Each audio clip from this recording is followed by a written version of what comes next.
Warahmatullahi wabarakatuh.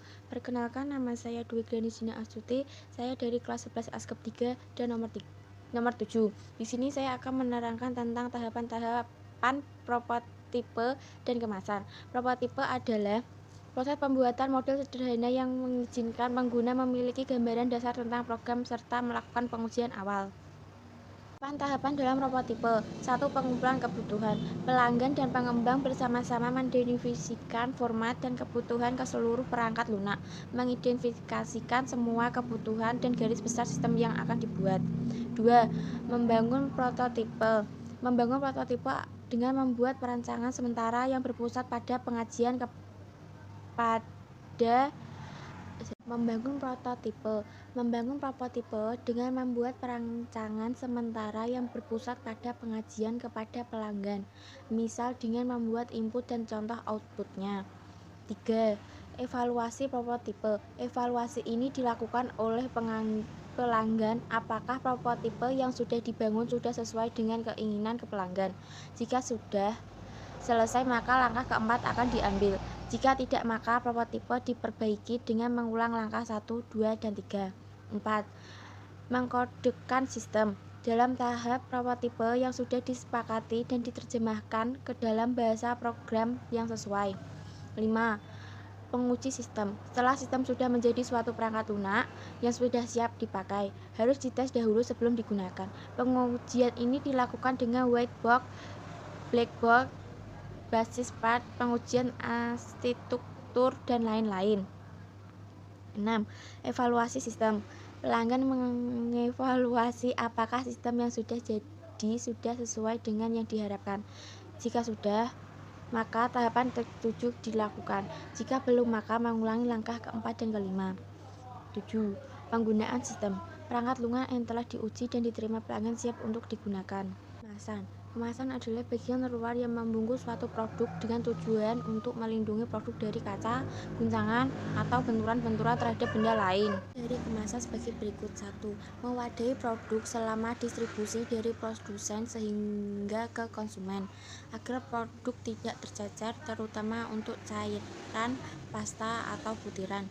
2. Melindungi dari pengawet produk seperti melindungi dari sinar ultraviolet, panas, kelembapan udara, oksigen, benturan, kontaminasi dari kotoran atau mikroba yang dapat merusak dan menurunkan mutu produk. Sebagai identitas produk. Dalam hal ini, kemasan dapat digunakan sebagai alat komunikasi dan informasi kepada konsumen melalui label yang terdapat pada kemasan. 4. Meningkatkan efisiensi, misalnya memudahkan perhitungan. Satu kemasan berisi 10, 1 lusin, 1 gloss, dan sebagainya, sehingga memudahkan pengiriman dan penyimpanan. Hal ini penting dalam dunia perdagangan. 5. Melindungi pengaruh buruk dari luar. Melindungi pengaruh buruk dari produk di dalamnya.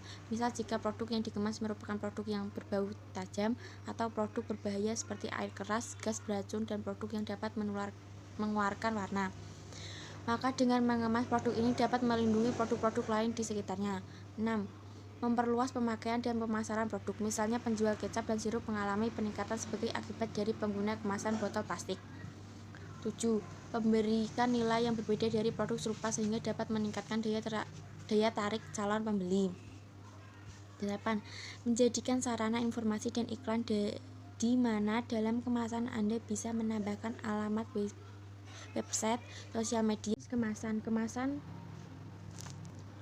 primer, yaitu bahan kemasan langsung mewadahi pangan seperti kaleng susu, botol minuman. 2. Kemasan sekunder, yaitu kemasan yang berfungsi utamanya melindungi kelopak kemasan lain. Contoh, kotak karton untuk wadah kantong susu, kotak kayu wadah buah-buah.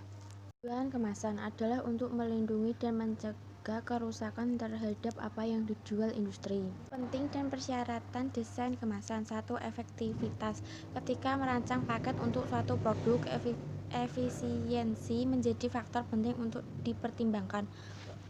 Bahan pengemasan harus sesuai dengan sifat kebutuhan produk yang akan dikemas. Keamanan pangan. Saat memasarkan makanan dan minuman, faktor keamanan pangan merupakan faktor penting yang perlu dipertimbangkan di saat memilih dan menentukan jenis kemasan dan cara pengemasannya. 3. Keaslian. Suatu yang original, khas, dan berkesan adalah karakteristik dari desain kemasan yang efektif. Ada ribuan produk dan semua bersaing untuk mendapatkan perhatian pelanggan potensial. 4. Jujur. Masalah bagi pemula adalah baik untuk desainer dan pelanggan mereka yang sering melebih-lebihkan desain kemasan di luar imajinasi. Masalahnya adalah melebih-lebihkan produk berarti menyesatkan konsumen yang akhirnya berdampak negatif pada kinerja pemasaran. 5. Desain ekonomi. Desain ekonomis berarti kemasan sederhana, misalnya mudah dibuka kemana-mana, mudah dibuka atau dirobek, mudah disimpan, mudah dituang, mudah dibawa, tidak tersebar, dan berbagai fasilitas lain yang tidak menggunakan konsumen. Nah, mudah dikenal. Setiap perusahaan yang meluncurkan produk terhadap produknya mudah dikenal, populer, dan memiliki karakteristik sendiri. Salah satu kuncinya adalah kemasan.